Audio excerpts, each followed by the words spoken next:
Alrighty guys, welcome back. I'm here with Rebecca Wilson from Rebecca Wilson Nutrition, answering some questions about nutrition. So the first question I had is that you are a registered dietitian. Now what does that mean, one, and how is that different from a nutritionist? Good question, and one that does get asked a lot. So being a registered dietitian, dietetics is a postgraduate study, so it involves further study after your undergraduate. Being a registered dietitian, it means that you've got to be registered with a governing body. So we have one here in New Zealand, and they're all over the world. Yeah. And being registered with that body means that we have to maintain, continuing education. We have to practice evidence-based.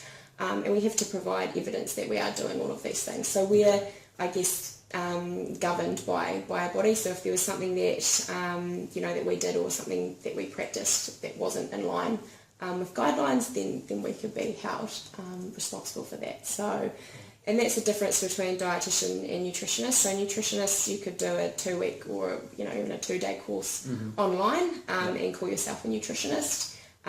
There are governing bodies you can be a registered nutritionist, which involves, obviously similar things to dietetics, but there's a lot of people out there that are practicing as nutritionists that don't necessarily have that same those same protocols and things that they have to follow. So well, they can just you can throw out any ideas, I guess, and there's no one to hold you responsible for it. Exactly, and a main thing, I guess, for it is, particularly like clinical setting more so, is that, and sports, is safety of the patient and the client. So that's something that we are held responsible and liable for, whereas nutritionists, they don't have that same.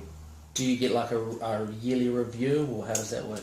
Yeah, so we have an annual practicing certificate each year that we have to apply for. So every year we have to keep a record of everything that we've done. In your first year of practice, you have to be supervised as well, so you've got to have someone signing off on everything. And we set goals and things every year, and so it's a bit of a process, but it's an important one to make sure that you're staying current in what's out there, and also that you're practicing evidence-based and safely. For sure.